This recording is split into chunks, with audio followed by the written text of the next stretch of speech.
Hi friends, welcome back to my channel V two knowledge. मेरा नाम है अर्शीन और जैसा कि आप सब जानते होंगे कि मैंने सोफ़ीज़ वर्ल्ड पे वीडियो अपलोड की थी जो कि पार्ट वाइज है। पार्ट 1 मैंने उसका अपलोड कर दिया था, ये पार्ट 2 है क्योंकि जिन्होंने भी वो वीडियो देखी थी और जो भी फ़िलॉसफ़ी में इंटरेस्ट रखते हैं उन सभी ने मुझे कमेंट करके रिक्वेस्ट की थी कि इसका पार्ट 2 भी अपलोड करें। मैंने इसका पार्ट 2 अपलोड करने में थोड़ी देरी इसलिए कर दी क्योंकि मुझे लगा कि फ़िलॉसफ़ी में किसी को इंटरेस्ट नहीं है, लेकिन जब मेरे पास कमेंट्स आए सो दैट्स व्हाई मेरा भी इंटरेस्ट आया है इस पे वीडियो बनाने का। जो भी लोग मेरे चैनल पे न्यू हैं, प्लीज़ मेरे चैनल को सब्सक्राइब करके बेल आइकन प्रेस कर दें सो दैट मेरी आने वाली हर वीडियो की आपको अपडेट मिल सके। अब जैसे कि हम जान रहे थे कि सोफ़ी को लेटर्स के थ्रू एंशिएंट फ़िलॉसफ़र्स के बारे में जानने को मिलता है। अब इसी तरह से स्टोरी आगे कंटिन्यू रहती है। अब चैप्टर 10 में हम देखते हैं कि सोफ़ी अपने घर के पीछे के रास्ते से जा रही होती है, तभी उसे एक लेक नज़र आती है और लेक में एक बोट भी होती है। अब वो उस बोट पे बैठ के जब रिवर क्रॉस करती है तो उसको एक कैबिन नज़र आता है। अब उस कैबिन में वो एंटर कर जाती है जहाँ पे उसको एक टेबल दिखती है, एक टाइपराइटर रखा होता है और एक मैन की पेंटिंग लगी होती है जो कि एक स्कॉटिश फिलोसोफर थे जिनका नाम था बर्कले। एक और पेंटिंग होती है व्हाइट हाउस की। अब उस केबिन में सोफ़ी देखती है कि एक ब्रास मिरर हैंग हुआ होता है वॉल पर। तो सोफ़ी उस मिरर में देख रही होती है खुद को और वो एक आँख से विंक करती है।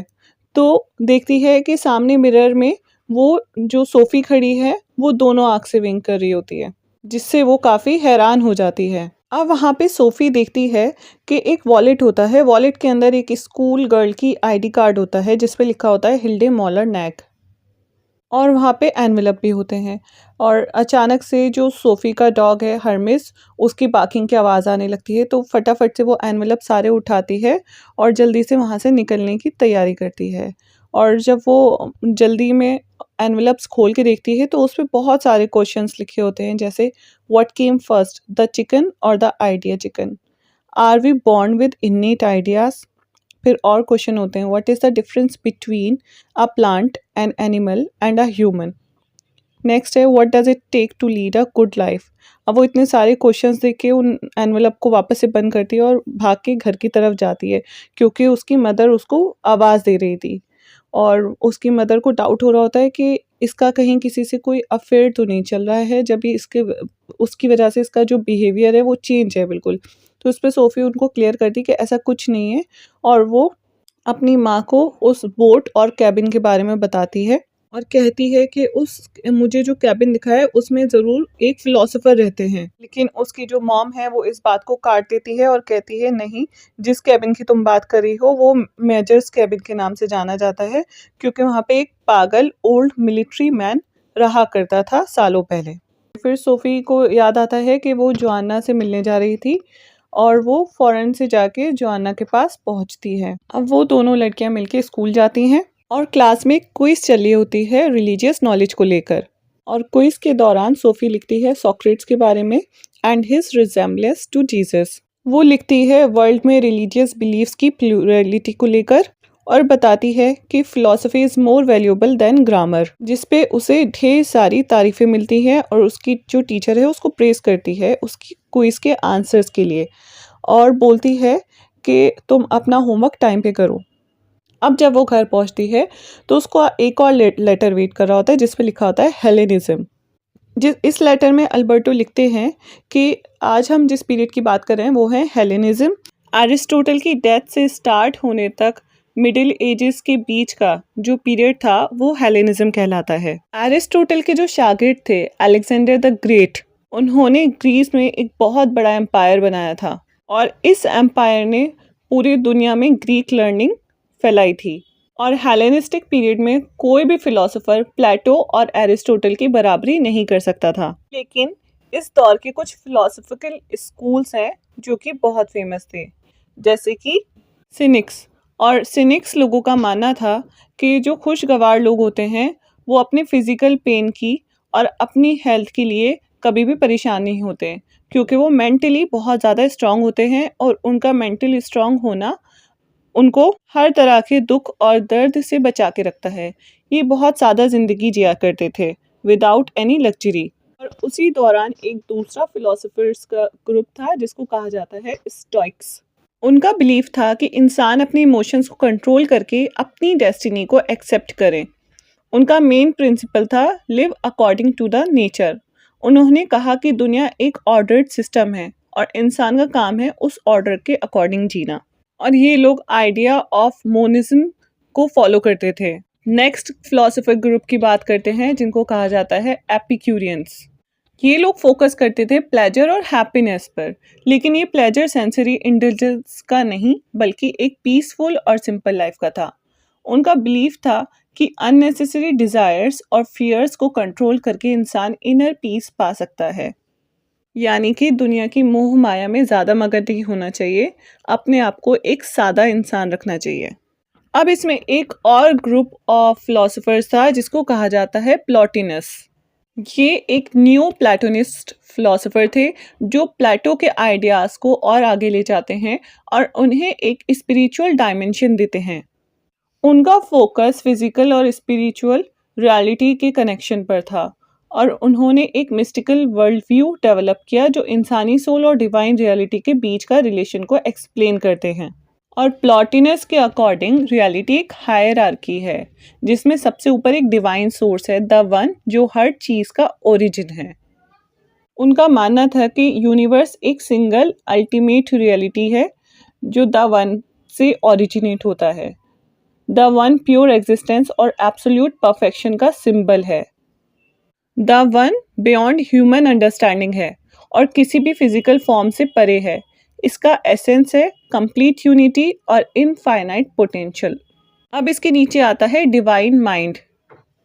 ये एक ऐसी रियलिटी है जो नॉलेज, रीजन और थॉट का सोर्स है। ये स्पिरिचुअल रियलिटी के साथ लिंक्ड है और हायर इंटेलेक्ट को रिप्रेजेंट करता है। अब नेक्स्ट आ जाता है सोल। सोल जो है वो डिवाइन माइंड से कनेक्टेड है और मटेरियल वर्ल्ड उसकी वजह से हम सोल की वजह से मटेरियल वर्ल्ड से कनेक्ट हो जाते हैं। ये सोल ही है जो ह्यूमन बीइंग्स और मटेरियल वर्ल्ड में लाइफ और कॉन्शियसनेस लाता है। और इस हायरार्की मॉडल में सबसे नीचे आ जाता है मटेरियल वर्ल्ड। रियलिटी का लोवेस्ट लेवल फिजिकल वर्ल्ड है जो इम्परफेक्ट है और स्पिरिचुअल रियलिटी से दूर है। अब 16 मई की बात है। सोफिया एंड जोआना प्लानिंग करते हैं कैंपिंग करने का। तब सोफी जोआना को कन्विंस करती है कि उसी लेक पे जाने का और वो इस तरह प्रिटेंड करती है कि उससे पहले वो लेक पे कभी नहीं गई। अब वो लेक की तरफ जाते हैं, बोट में बैठ के उसी केबिन के अंदर चले जाते हैं जहाँ पर पोस्ट कार्ड्स की लाइन लगी हुई होती है। अब जोआना एक पोस्ट कार्ड खोल के देखती है जो कि हिल्डे को एड्रेस कर रहा था, हिल्डे के लिए लिखा हुआ था और एक्सप्लेनेशन होता है उस पर कि जो उसके डैड है वो अंडर मिलिट्री कमांड में है लेबनान में और वो इस दौरान ट्रैवल करके हिल्डे के बर्थडे पर इसलिए नहीं आ सके। और उस लेटर पे मेंशन किया गया होता है आर म्यूचुअल फ्रेंड करके, जो कि सोफ़ी की तरफ इशारा था। अब दूसरा एनवेलप वो जब खोल के देखते हैं उस पे लिखा होता है कि उसके जो फादर हैं वो ट्राई करेंगे मिड समर में आने का, जो कि 23 जून के अराउंड है। नेक्स्ट लेटर जब खोल के देखते हैं तो उसमें जो डैड है उन्होंने मेंशन किया होता है सोफिया एंड जोआना को बाय नेम और लिखा होता है कि ये हिल्डे की मदद करेंगे। अब वो दोनों परेशान हो जाते हैं कि इसमें उन दोनों लड़कियों का नाम कैसे आ गया। अब जोआना एंड सोफ़ी उस ब्रास मिरर की तरफ देखते हैं और ब्रास मिरर बहुत ही अजीब सा दिख रहा होता है तो जोआना को बहुत पसंद आता है। वो हैरान होती है उसको देख के कि कुछ तो अजीब है इस मिरर के साथ। अब वो दोनों उस मिरर को लेकर आ जाती है और सोफ़ी अपने घर जाती है, वो उसको अपने रूम में रख देती है और वो ये भी सोचती हैं कि वो कितने थैंकफुल हैं कि वो नॉर्वे में रह रहे हैं और लेबनान कंट्री में किस तरह से वॉर वगैरह चल रही है। तो वो अपने आप को बहुत मतलब गॉड को थैंकफुल करती होती हैं कि वो एक सुकून की जगह पर रह रही हैं जहाँ पे कोई वॉर्स वगैरह नहीं चल रही है। अब नेक्स्ट लेटर में अल्बर्टो सोफ़ी को बताता है कि उसने हिल्डे के फादर के पोस्ट कार्ड जो हैं वो कैबिन में ही छोड़ दिए हैं और वो पोस्ट कार्ड ज़रूर सोफ़ी के ज़रिए हिल्डे तक पहुँच जाएंगे। फिर इस इंट्रोडक्शन के साथ वो history of Christianity and Greco Roman world के बारे में बताना स्टार्ट कर देता है। अब इस चैप्टर का नाम है टू कल्चर्स और इस चैप्टर में फ़िलोसफी और रिलीजन के बीच एक एटर्नल कॉन्फ्लिक्ट को एक्सप्लोर किया गया है। ये चैप्टर दिखाता है कि कैसे दो अलग वर्ल्ड व्यूज़, फेथ और रीज़न एक दूसरे से इंटरेक्ट करते हैं और कभी कभी कॉन्ट्रडिक्ट भी करते हैं। शुरुआत होती है इंडो यूरोपियन सिविलाइजेशन से, जो आज से तकरीबन 4000 साल पहले की बात है। इंडो यूरोपियंस बहुत सारे गॉड्स पर बिलीव करते थे, जैसे कि हमें कुछ वाइकिंग्स एंड ग्रीक मिथ्स की स्टडी के दौरान पढ़ने को मिलता है। अब यहाँ पे एक और अर्ली कल्चर की बात कही गई है, सिमाइट्स या सेमिटिस। इन लोग का बहुत ही स्ट्रॉन्ग इन्फ्लुएंस था मोनोथीस्टिक रिलीजन्स पर, जैसे कि इस्लाम, क्रिश्चियनिटी एंड जुडाइज्म। ये सब बिलीव करते थे एक गॉड पर, वो एक गॉड जो कि who would come to judge all mankind in the future, a time called judgment day। ये सब जजमेंट पर बिलीव करते हैं, द डे ऑफ जजमेंट पर। अब अल्बर्टो जो है एक ब्रीफ हिस्ट्री बताता है कि किस तरह से जो क्रिश्चियनिटी है वो जुडाइम से इन्फ्लुएंस्ड है।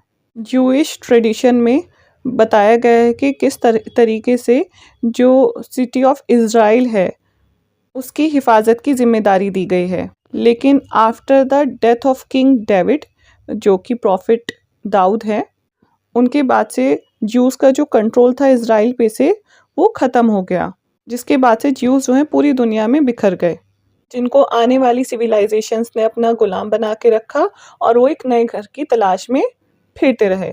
इन जुडाइज़्म उन लोगों का बहुत ही स्ट्रॉन्ग मानना है कि एक दिन आएगा उनका जब सेवियर उनके लिए आएगा और वापस से जो उनका प्लेस है इज़राइल जो था वो उनको वापस देगा।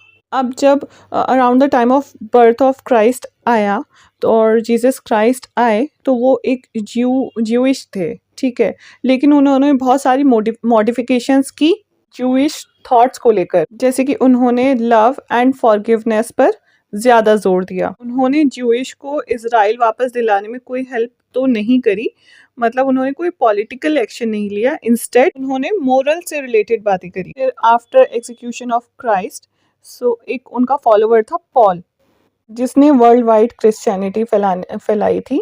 उन्होंने क्लेम किया कि जीसस क्राइस्ट पूरे मैनकाइंड के सेवियर थे। अल्बर्टो कंटिन्यू करते हैं कि किस तरह से जो पॉल है उनका इन्फ्लुएंस पूरे वेस्टर्न वर्ल्ड पर है, और पॉल ने इस बात पे जोर दिया जो क्रिश्चियनिटी है वो हर तरह के लोगों को एक्सेप्ट करती है और सबको बराबर मानती है। इसी वजह से क्रिश्चियनिटी को बहुत ज़्यादा पॉपुलैरिटी मिली वेस्टर्न वर्ल्ड में। ख़ास तौर से औरतें और जो गरीब थे वो बहुत ज़्यादा पैशनेट हुए पॉल के रिलीजन पे कन्वर्ट होने के लिए। ये जो एरा था अर्ली क्रिश्चियन एरा, वो was full of contradictions, a strange mixing of judo Christian with the Greco Roman. फिर अब एक हफ्ते बाद की बात है, सोफ़ी को विंडो पे कोई नॉक करने की आवाज़ आती है और वो जब देखती है तो वहाँ पे एक पोस्ट कार्ड होता है, और सोफ़ी जब वो खोल के देखती है और उस पे डेट होती है 15 मई की, जबकि वो जो डेट होती है वो 25 मई होता है, और ये एड्रेस करते हैं हिल्डे को। हिल्डे के जो फादर हैं वो हिल्डे को बहुत कुछ बताना चाहते हैं। उस पे ये भी लिखा होता है that he can hardly believe that Lebanon is the seat of so much conflict between religions, क्योंकि जो रिलीजियंस हैं तीनों रिलीजियंस मोनोथिस्टिक रिलीजन, तो 3 मोनोथिस्टिक रिलीजन कौन कौन से थे? इस्लाम, जुडाइज़्म एंड क्रिश्चियनिटी। ये तीनों रिलीजन एक ही स्टेम से निकल के आ रहे हैं, एक ही प्रॉफिट से निकल के आ रहे हैं, जिनका नाम है अब्राहम, जिनको इस्लाम में प्रॉफिट इब्राहिम कहा जाता है। इतने में ही फ़ोन रिंग होता है, सोफ़ी जैसे ही कॉल उठाती है तो उस पे अल्बर्टो नॉक्स होता है फ़ोन पर, और वो सोफ़ी को ग्रीट करता है और बताता है कि वो बहुत जल्द ही मिलने वाली है अल्बर्टो से, और वो बहुत ज़्यादा खुश हो जाती है और वो नियर बाय एक चर्च है वहाँ पे मॉर्निंग में मिलने का बोलती है, और उस रात वो जोआना के घर सो जाती है ताकि उसकी मदर को पता ना चल सके कि वो सुबह सुबह मॉर्निंग में चर्च जा रही है, वरना उसकी मम्मी सोचेंगी कि ये कहाँ चली गई।